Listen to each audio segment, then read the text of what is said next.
ನಮಸ್ತೆ ಮಕ್ಕಳ, welcome back to my channel. ಇವತ್ತು ನಾವು 10th ಸ್ಟ್ಯಾಂಡರ್ಡ್ ಸೋಷಿಯಲ್ ಸೈನ್ಸ್ನಲ್ಲಿ FA1 ಪ್ಯಾಟರ್ನ್ ಹೇಗಿರುತ್ತೆ, ಕ್ವಶನ್ಸ್ ಎಲ್ಲ ಹೇಗೆ ಫ್ರೇಮ್ ಆಗಿದೆ ನೋಡೋಣ ಮಕ್ಕಳ.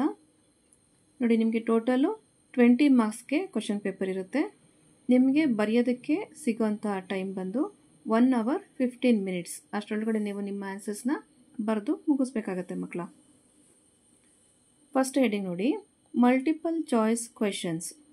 ಇಲ್ಲಿ ನಿಮಗೆ 5 ಕ್ವಶನ್ಸ್ ಇರುತ್ತೆ 1 ಮಾರ್ಕ್ನಂತೆ. 5 ಮಾರ್ಕ್ಸ್ ಪಡೆಯುವಂತಹ ಒಂದು ಅವಕಾಶ ಮಕ್ಕಳ. Question number 1, Diwani right is the right to collect dash taxes. Options ನೋಡಿ, land, income, wealth, other. You have to write your answers. Okay. Question number 2, in 1628 dash East India Company was established.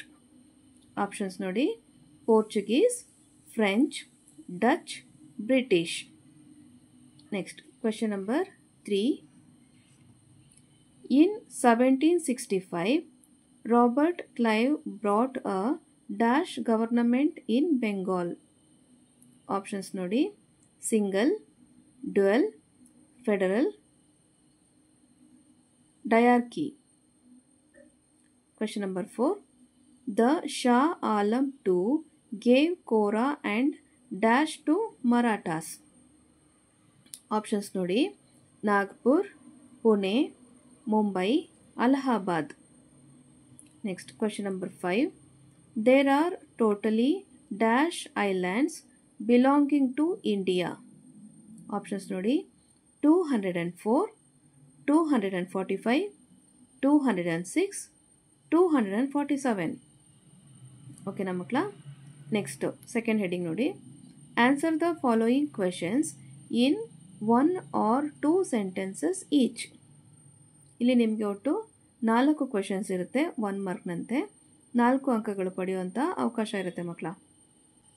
Question number 6, list the Europeans who came to India for trade.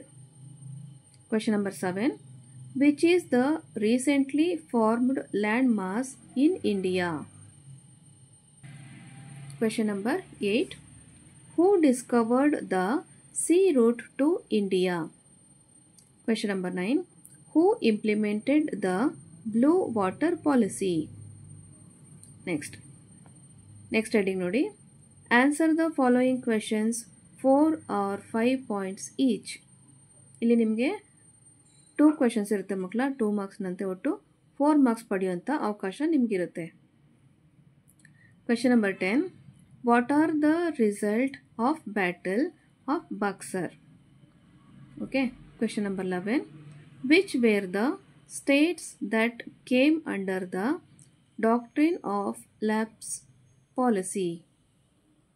R discuss the causes that resulted is the discovery of a new sea route to India. ಎರಡರಲ್ಲಿ ಯಾವುದನ್ನ ಒಂದು ಪ್ರಶ್ನೆಗೆ ನೀವು ಉತ್ತರವನ್ನು ಬರೀಬೇಕಾಗತ್ತೆ ಮಕ್ಕಳ. Next heading ನೋಡಿ, answer the following questions 6 or 7 points each. ಇಲ್ಲಿ ಒಂದು ಕ್ವೆಶನ್ ಇರುತ್ತೆ, 3 ಮಾರ್ಕ್ಸ್ ಇರುತ್ತೆ. ನಿಮಗೆ 3 ಮಾರ್ಕ್ಸ್ ಪಡೆಯುವಂಥ ಅವಕಾಶ ಈ ಒಂದು ಕ್ವೆಶನಿಂದ ಸಿಗುತ್ತೆ ಮಕ್ಕಳ. Question number 12, explain how Martanda Varma checked the Dutch. Or what were the effects of British land taxes? ಇವು ಎರಡರಲ್ಲಿ ಒಂದು ಪ್ರಶ್ನೆಗೆ ನೀವು ಉತ್ತರವನ್ನು ಬರೆದು ಅಂಕಗಳನ್ನ ಪಡ್ಕೋಬೋದು ಮಕ್ಕಳ. ಓಕೆನಾ. ನೆಕ್ಸ್ಟ್ ಹೆಡಿಂಗ್ ನೋಡಿ, answer the following questions 8 or 9 points each.